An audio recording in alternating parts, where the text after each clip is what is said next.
Welcome back, y'all, to another episode of Comeback Stories. Honored to have the guest in the building today, a man that I've gotten to grow closer with over this past year and change, just on the field and just as a brother in life with similar struggles. Love to welcome a demon on the field, but a great man off the field as well. My teammate, my boy, Maxx Crosby. Max, welcome to the show. Yes, sir. Thank y'all for having me on, man. Yes, sir. It's great to have you here, man. We'd like to just get right into the story, man. So tell us what growing up for you was like. As a kid, my whole childhood, I was kind of the outsider in a way. I always hated authority. I liked doing things my own way and always thought my way was the only way.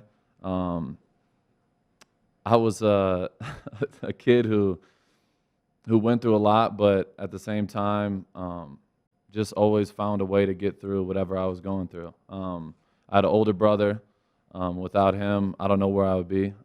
Just his influence, the way he pushed me, my dad as well. Growing up, nothing was on a silver spoon, and they just constantly pushed me to be the best me. But I knew deep down, I always wanted to be a football player. Like, that was my main goal in life, was like I wanted to go to the NFL.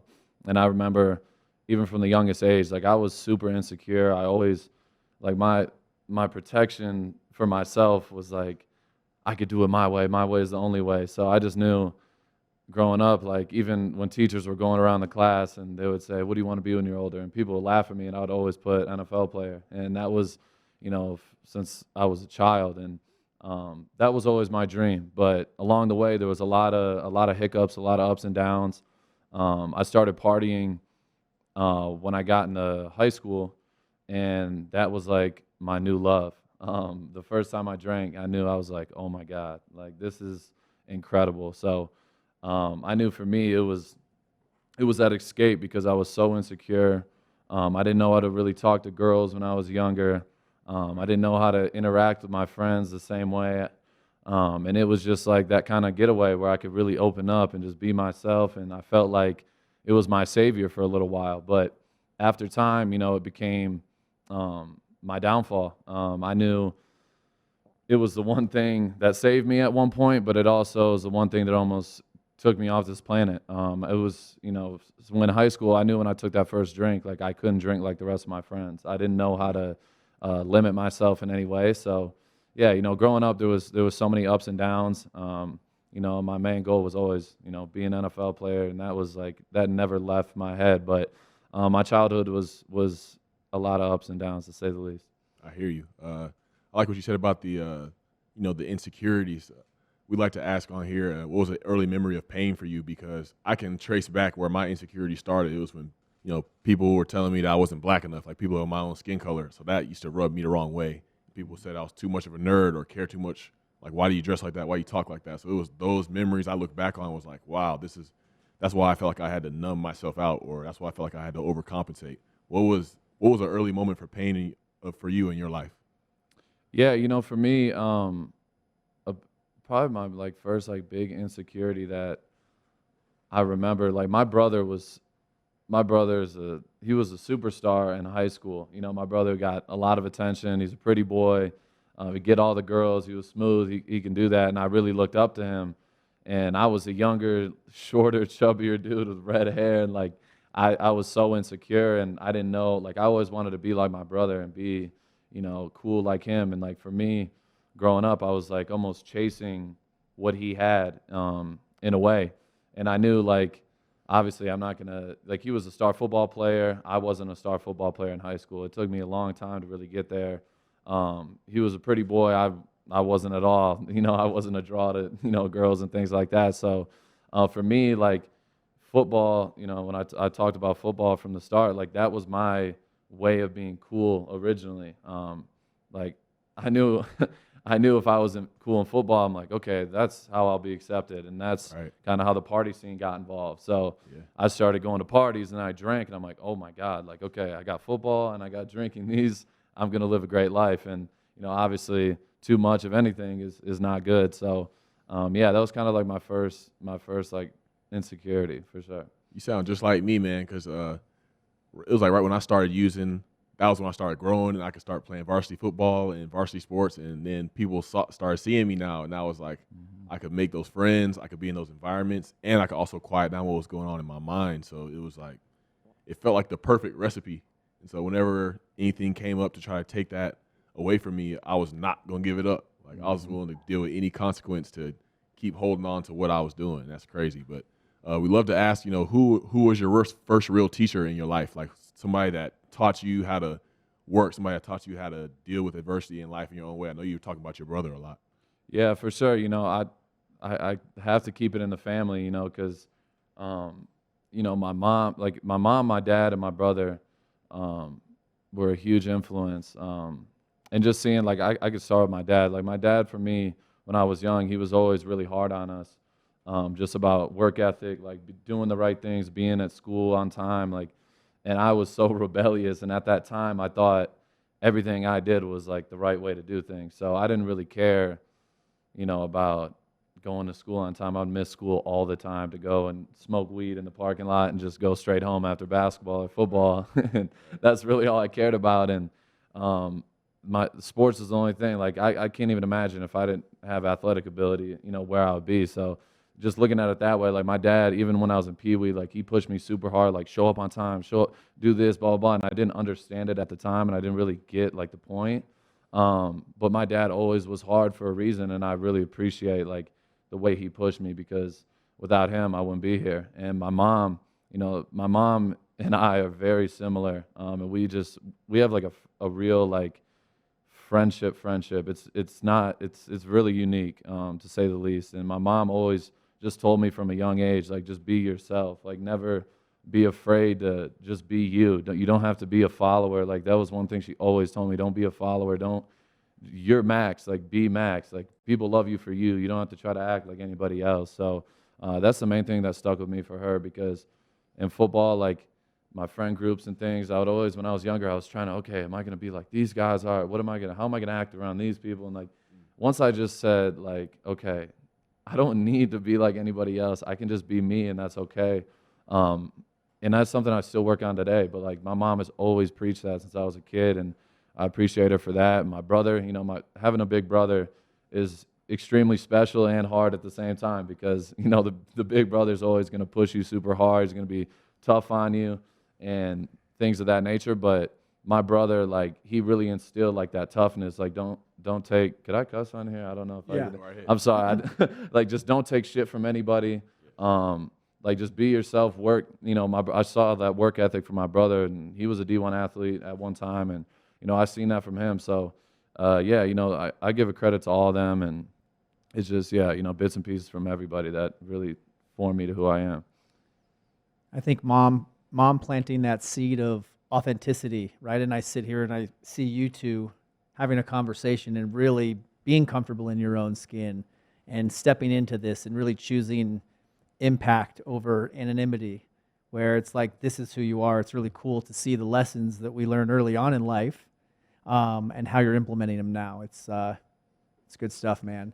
You talked about your first drink and how you felt. Can you kind of walk us through the first drink to the last drink? Yeah, like I said, from the first drink, I knew it was like, oh my God, this is my savior.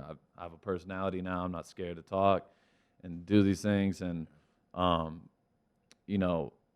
the thing on top of that, from high school, the first time I started drinking, like every time I drank, I was blacked out.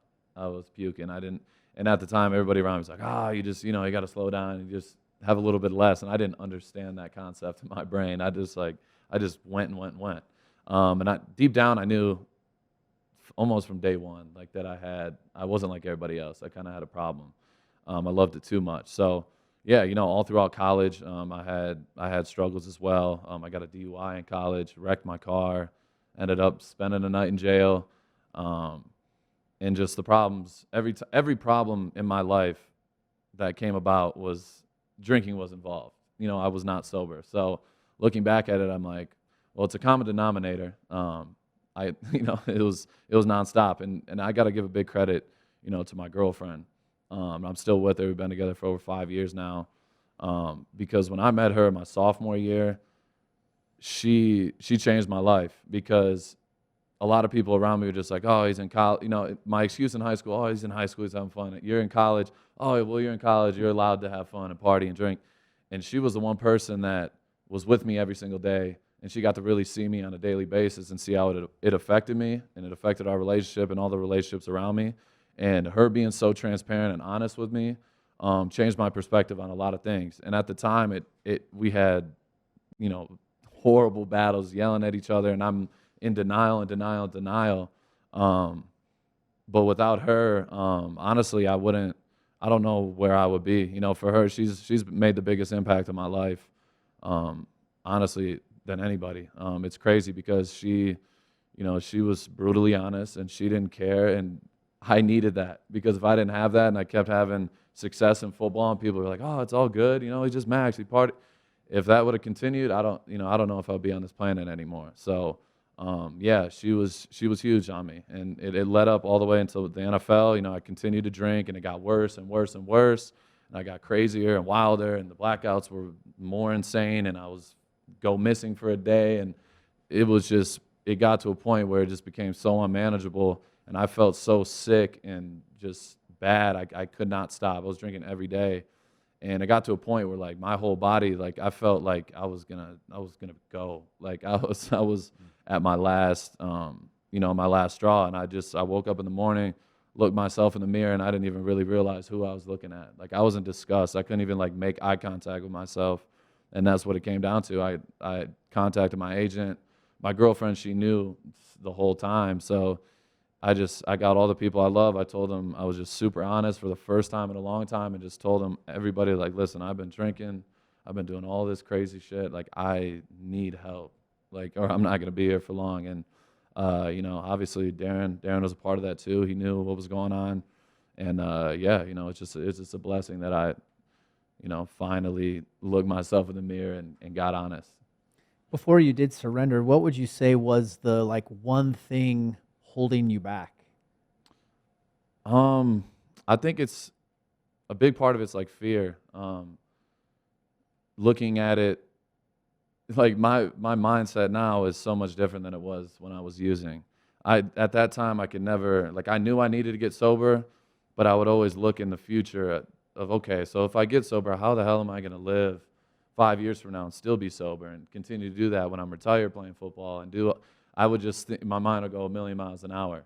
So I think it was like fear of, like, missing out, and fear of being different, fear of just living a different lifestyle, because I was so selfish and so wrapped up in what I had, going on, that, like, I couldn't imagine living on somebody else's terms. Like, I've always wanted all control, and it was all about me and me and me.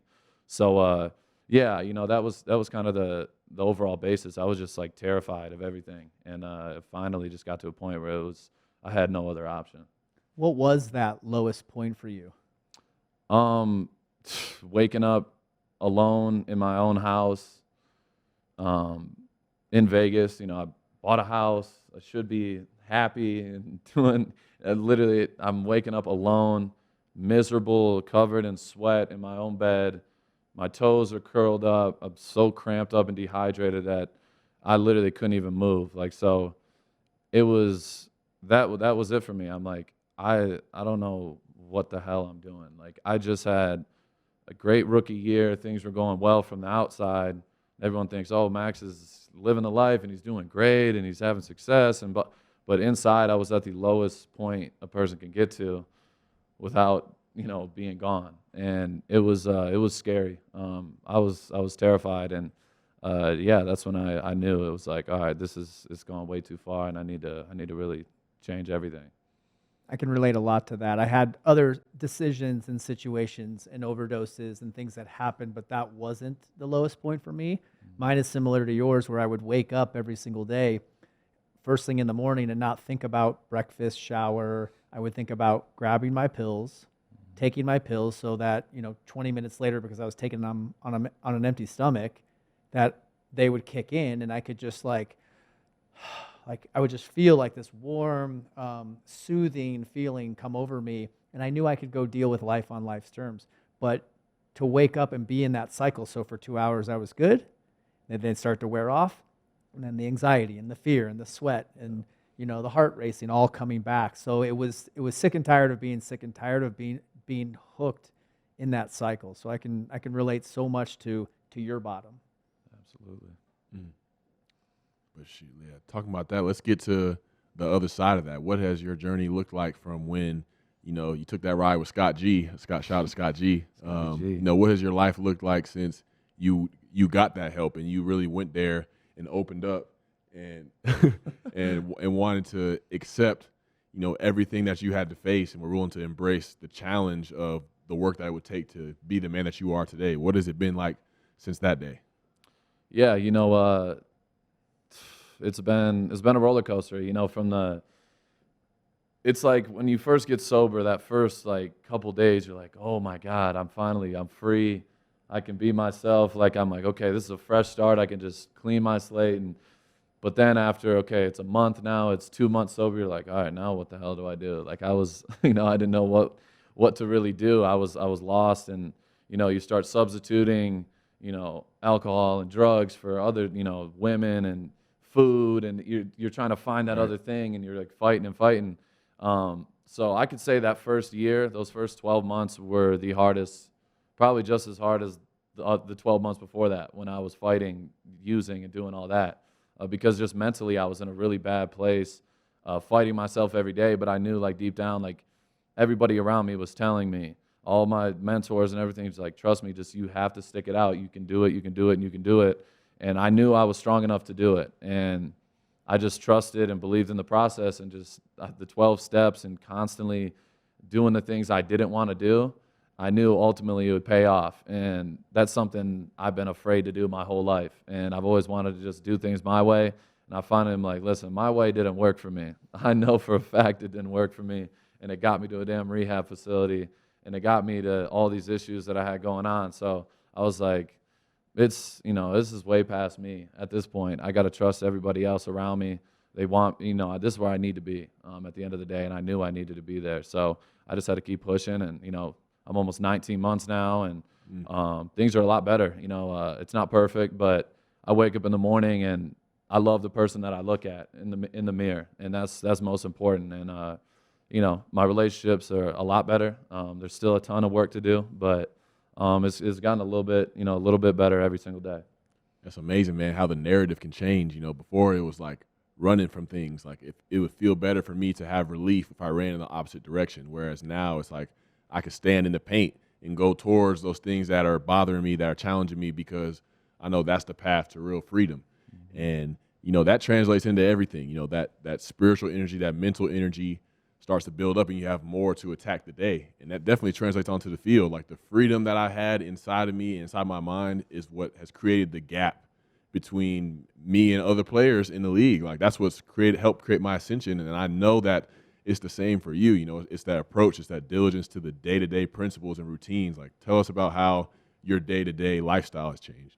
Yeah, just like you said, like that was the hardest thing for me initially, like getting sober. I'm like, how am I going to even, be in football? Because I remember when I was a rookie, like, and even in college, I was, okay, I got practice today, I got this, but I know after I could hit the blunt or do something, and I'll be good. So I just got to make it through this, and I'll be fine. And game days are game days. I'll be fine on game day. I know I can do my thing. Right. And then when you get sober, it's like, all right, you play a game, whatever, you do good, you do bad, and no matter what, for me in the past, if you do good or bad, I could smoke. If I do good, all right, we celebrate, go hard.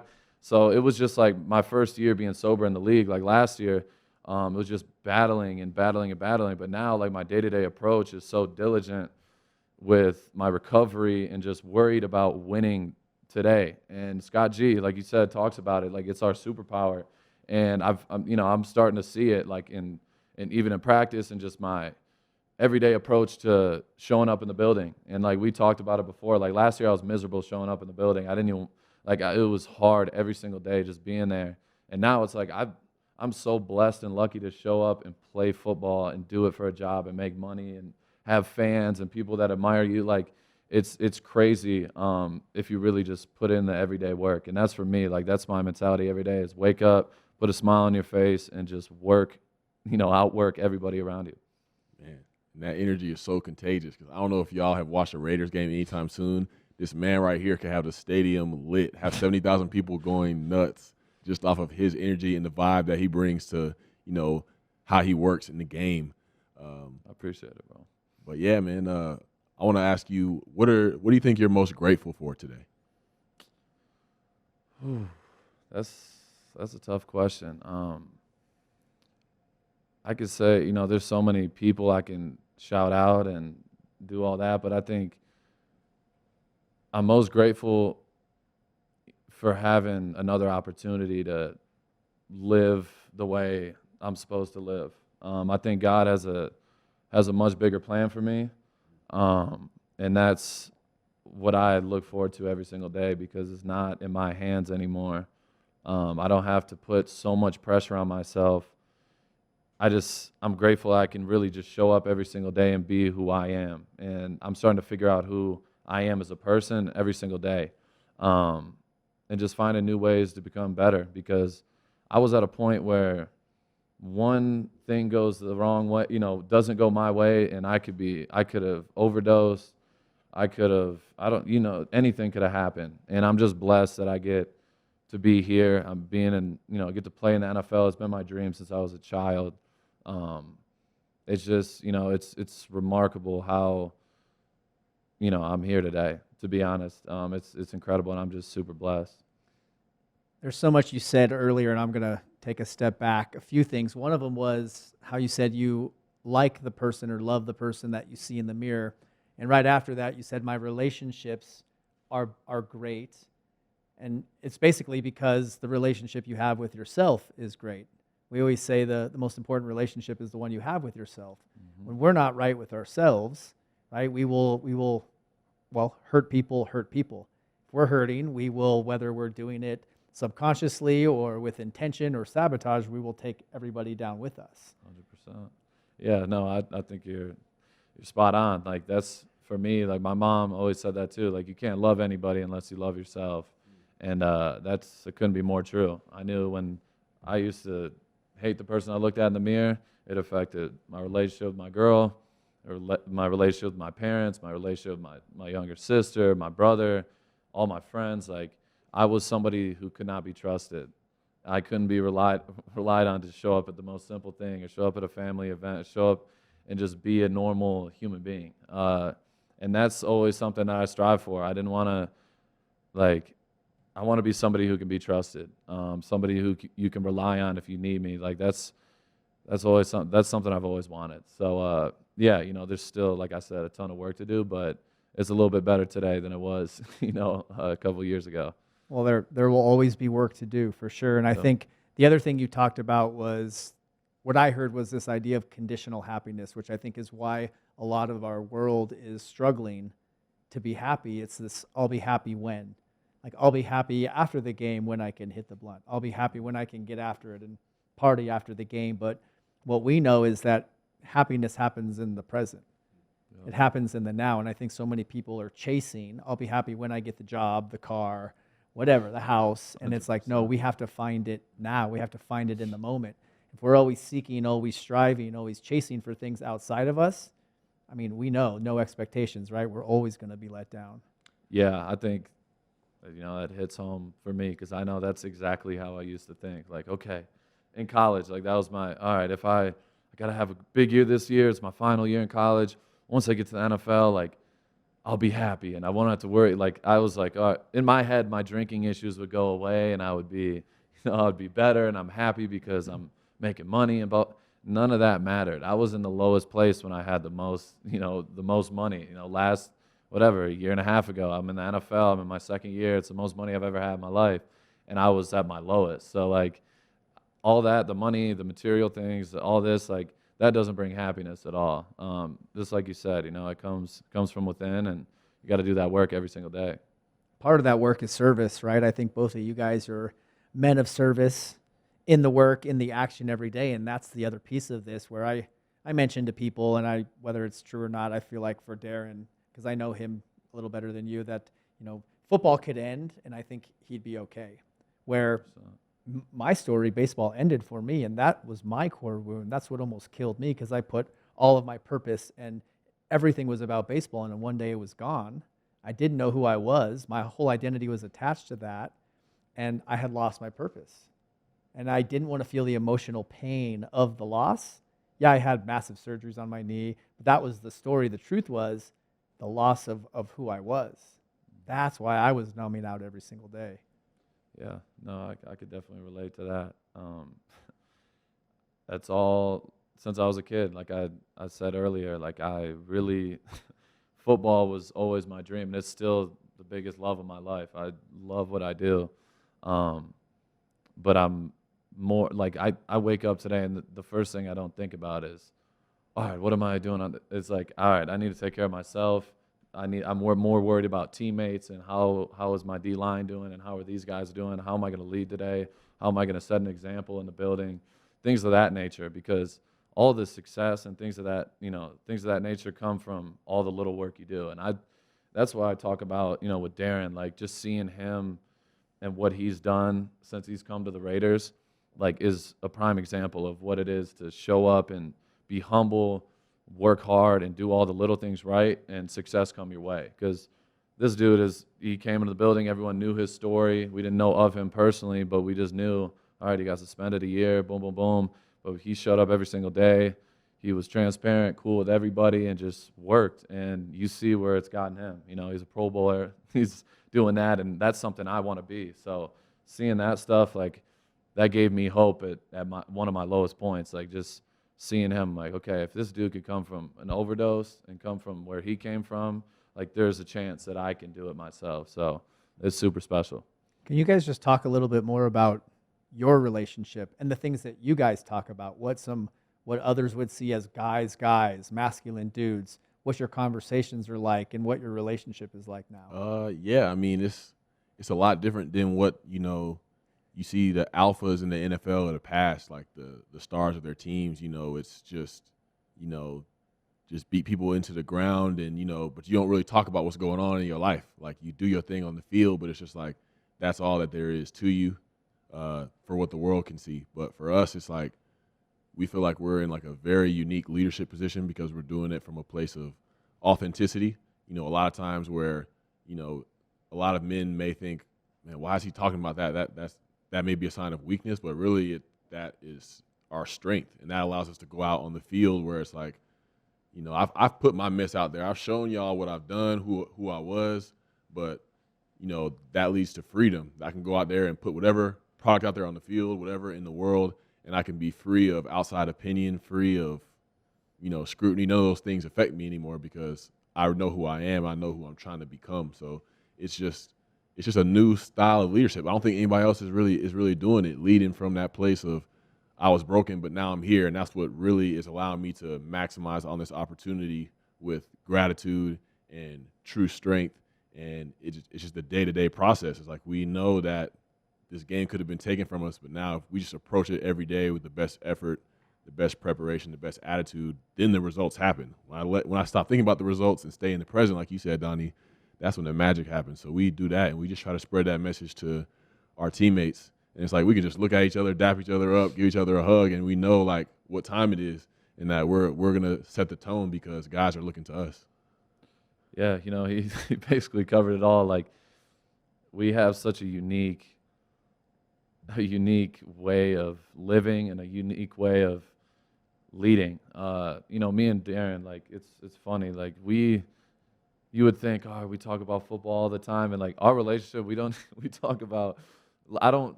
football. Like, we know what it is. Like he said, when it comes to it, we know we're putting in the work. We know we show up at practice and are setting the tone and doing all those things. But normal conversation, we're talking about music or basketball or just random stuff because the work's done every day. There's no need to talk about Sundays because when they come, we already know we're prepared to go out there and do our thing. So it's a unique situation, and there's nothing like I've ever had in my life.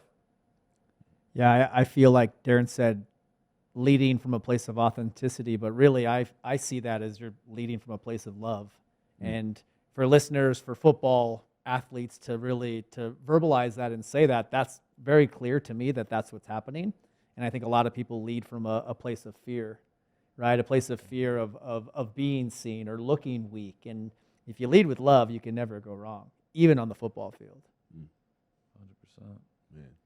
So usually we ask, if you could go back in time and tell your younger self some advice, what would you tell them? But I want to switch that up, make this a self-praise segment. What would you think that your younger version of yourself would be most proud of about you today?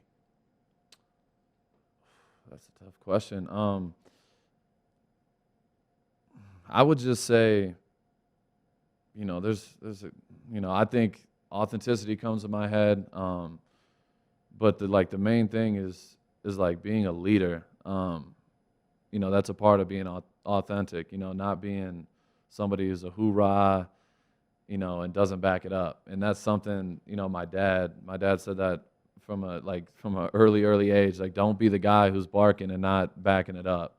So that means for me, like, don't be the one talking when you're not doing the work. You're not showing up every single day. And for me, back in the day, I used to be kind of like that guy. I was loud. I always wanted attention, but I was, I was a good player, did things well, whatever. But I knew my teammates didn't respect me the way I wanted to because I was always the guy that was out till 3 a.m. and partying. And so now looking at it from the other side, it's like,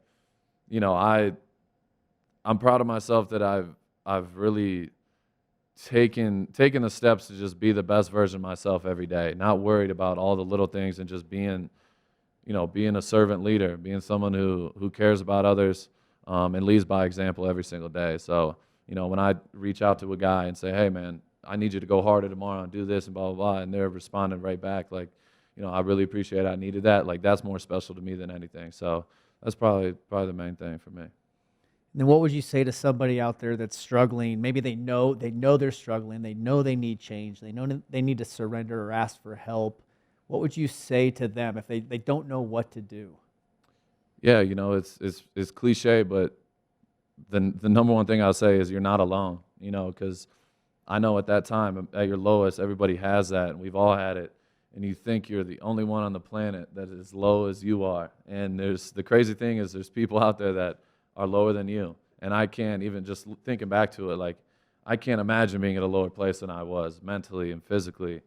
So just, my main advice would be just, you're not alone. There's always somebody going through more than you. There's always help. And there's always going to be somebody out there that you can reach out to. And that's what we try to do, give service and help the people out there that need it.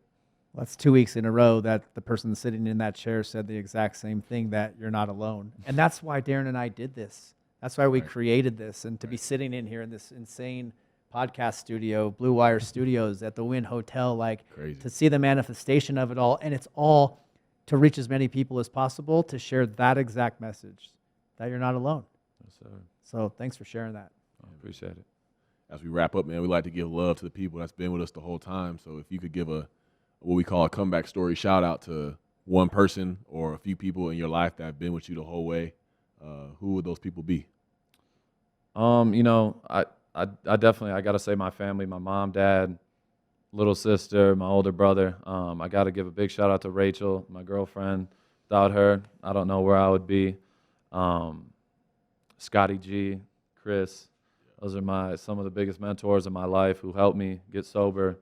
Got to give a big shout out to you, bro. You have no idea how much you've impacted my career and my life.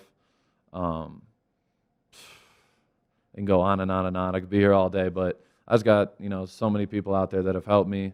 And I'm just glad, I'm here and I could really, admit that and not be worried about myself. That's always been my biggest problem. And it's great I can sit here today and realize that there's a bigger plan and a bigger agenda to everything, and it's not all about me. Bro, we appreciate who you are, man, every single day. I do, for sure.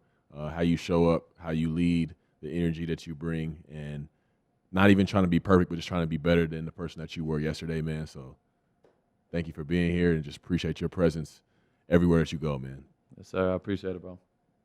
All right, we're out.